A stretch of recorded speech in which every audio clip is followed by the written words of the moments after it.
우리에게 주신 하나님의 말씀은 이사야 10장 20절에서 34절까지입니다. 그 날에 이스라엘의 남은 자와 야곱 족속의 피난한 자들이 다시는 자기를 친 자를 의지하지 아니하고 이스라엘의 거룩하신 이 여호와를 진실하게 의지하리니 남은 자 곧 야곱의 남은 자가 능하신 하나님께로 돌아올 것이라. 이스라엘이여 내 백성이 바다의 모래 같을지라도 남은 자만 돌아오리니 넘치는 공의로 파멸이 작정되었습니다. 이미 작정된 파멸을 주 만군의 여호와께서 온 세계 중에 끝까지 행하시리라. 그러므로 주 만군의 여호와께서 이르시되 시온에 거주하는 내 백성들아 아수르가 애굽이 한 것처럼 막대기로 너를 때리며 몽둥이를 들어 너를 칠지라도 그를 두려워하지 말라. 내가 오래지 아니하여 내게는 분을 그치고 그들은 내 진노로 멸하리라 하시도다. 만군의 여호와께서 채찍을 들어 그를 치시되 오랫 바위에서 미디안을 쳐 죽이신 것 같이 하실 것이며 막대기들을 드시되 바다를 향하여 애굽에서 하신 것 같이 하실 것이라. 그 날에 그의 무거운 짐이 내 어깨에서 떠나고 그의 멍에가 내 목에서 벗어지되 기름진 가닥에 멍에가 부러지리라. 그가 아얏에 이르러 미그론을 지나 믹마스에 그의 장비를 두고 산을 넘어 게바에서 유숙하매 라마는 떨고 사울에 기부하는 도망하도다. 딸 갈리마 큰 소리로 외칠지어다. 라이사야 자세히 들을지어다. 가련하다 너 아나 도시여. 만메나는 피난하며 게빈 주민은 도망하도다. 아직 이 날에 그가 노에서 쉬고 딸 시온 산 곧 예루살렘 산을 향하여 그 손을 흔들리도다. 보라 주 만군의 여호와께서 혁혁한 위력으로 그 가지를 꺾으시리니 그 장대한 자가 찍힐 것이요 그 높은 자가 낮아질 것이며 쇠로 그 빽빽한 숲을 베시리니 레바논 권능이 있는 자에게 배임을 당하리라. 아멘. 오늘 본문은 북이스라엘이 망하기 얼마 남지 않은 시대적 상황 속에서 선포된 하나님의 말씀입니다. 선지자 이사야를 통해 이스라엘에게 주신 말씀이죠. 20절에서 23절은 하나님께서 이스라엘을 공의로 심판하시지만 남은 자들이 있으며 훗날 그들을 통해 하나님의 나라를 회복하실 것을 말씀하십니다. 24절에서 27절은 아수르와 애굽 같은 큰 나라를 두려워하지 말라고 하시죠. 왜냐하면 그 나라들은 하나님께서 쓰시는 도구이며 언젠가 그 나라들도 하나님께서 꺾어버리실 것이기 때문입니다. 열왕기하 19장을 보면 아수르의 군사 18만 5천 명이 하루아침에 송장이 되어버리죠. 하나님께서 하시고자 하면 대국의 정예병사들도 순식간에 멸하실 수 있으니 그들을 두려워하지 말라고 하십니다. 마치 기드온이 미디안의 장군 오렙을 쳐서 죽인 것처럼, 마치 홍해로 애굽의 대군을 수장시키신 것처럼 말입니다. 28절에서 34절은 아수르가 하나님의 도구로서 전쟁을 치를 것을 말씀하고 있습니다. 언급되는 지명들은 예루살렘 주변 도시들로 아수르가 모두 점령할 곳들입니다. 이 일이 반드시 이루어질 것임을 예언하신 겁니다. 한 가지 질문이 생깁니다. 하나님께서 왜 아수르를 들어서 이스라엘을 심판하실까요? 이는 시대적 상황과 당시 이스라엘의 삶의 행태를 보면 알 수 있습니다. 당시는 남유다의 왕 아하스의 때입니다. 아주 악한 왕이죠.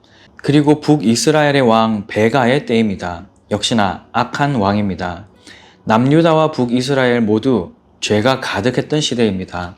사사기 못지않은 영적 암흑기였습니다. 어떻게 알 수 있을까요? 이사야와 함께 동시대에 활동했던 선지자들로는 아모스, 호세아, 미가 등이 있습니다.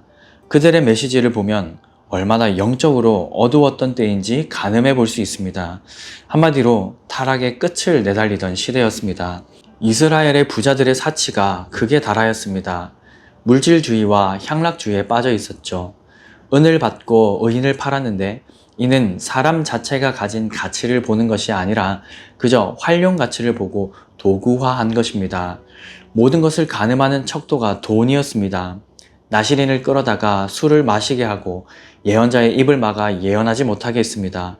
그러나 그들의 욕구와 열망을 살살 긁어주는 예언에는 맞장구를 치며 즐거워했습니다. 권력자들이 여름 궁전과 겨울 궁전을 지었으며 또 최상급 상하 궁전을 지어놓고 사치하며 타락 일변도를 내달렸습니다. 정의와 공의를 싫어하며 쓸모없는 것 취급하였습니다. 유전무죄하고 무전유죄했습니다. 에바는 크게, 세겔은 작게 하였는데 이는 이득을 위해 사기치는 것을 서슴지 않았음을 말합니다. 또 부당한 이득 취하기를 즐거워했었습니다. 돈과 권력을 가진 자들은 저녁에 침상에 누워서 내일은 어떤 죄를 지을까 고민했고 다음날 힘써 죄를 짓기에 바빴습니다. 부익부 빈익빈이 극에 달하였습니다. 가난한 자, 소외된 자, 억울한 자가 끝없이 발생하였습니다. 그러면서도 비파에 맞추어 헛된 노래를 지절댔습니다. 또 안식일이 다가오는 것을 귀찮아했습니다. 여호와의 성전에서는 여호와 하나님과 함께 온갖 우상들을 섬겼습니다. 하나님께서는 그들의 절기와 성회와 번제와 희생의 화목제를 미워한다고 하셨습니다. 그들의 노래소리와 비파소리도 미워한다고 하셨습니다. 다시 말해 그들의 예배와 찬양을 싫어한다고 하셨죠.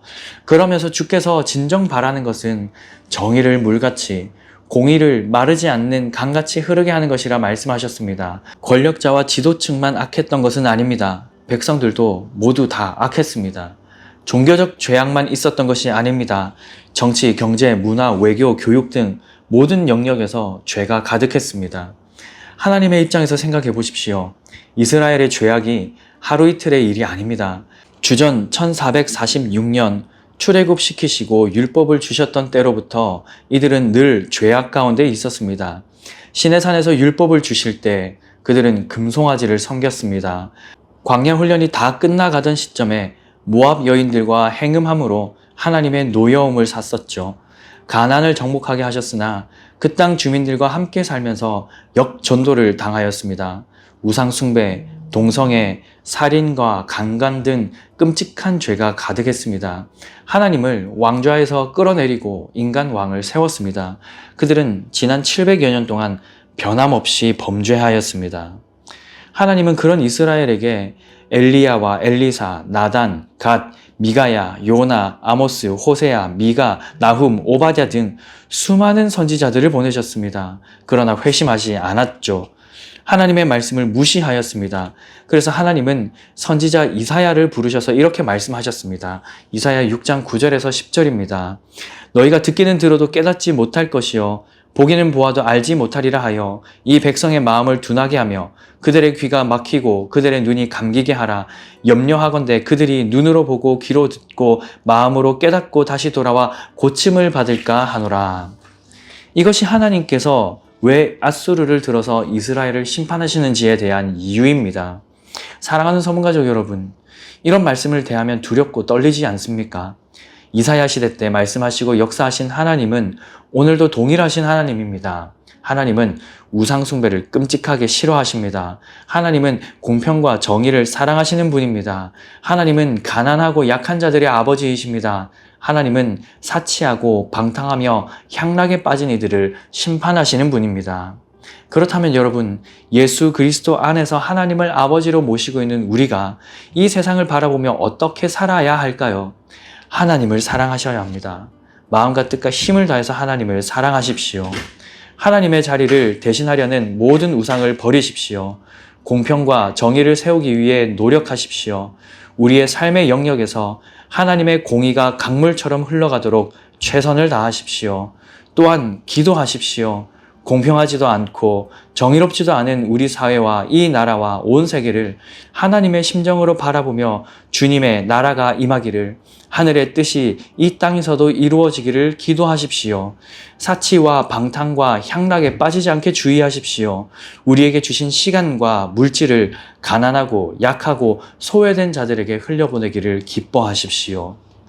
이스라엘이 진정으로 하나님을 두려워했다면 그들의 삶은 분명 달라졌을 것입니다. 그러나 그들의 삶이 변화되지 않고 여전히 죄악 가운데 있었던 이유는 하나님을 향한 경외심이 없었기 때문입니다. 하나님을 두려워하지 않았고 하나님을 사랑하지 않았기 때문이지요. 사랑하는 서문가족 여러분, 하나님은 전능하신 분입니다. 공평과 정의로 세상을 다스리시는 분입니다. 그리고 우리를 사랑하시는 분입니다. 그 하나님을 두려워하시고 그 하나님을 사랑하십시오. 그 하나님만 의지하십시오. 하나님을 경외하는 자들로서 오늘 하루도 하나님과 동행하길 기뻐하는 우리 모두가 되길 주님의 이름으로 간절히 축복합니다. 오늘 아침에 함께 기도하실 기도 제목 두 가지입니다. 첫째, 하나님을 사랑하고 두려워하는 자, 하나님을 경외하는 자의 삶 살게 하소서. 둘째, 오늘부터 시작되는 유치부 성경학교 모든 일정 가운데 은혜와 진리와 사랑이 가득하게 하소서. 이 두 가지 기도 제목으로 기도하시고 개인적인 기도 제목으로 계속 기도하시기 바랍니다.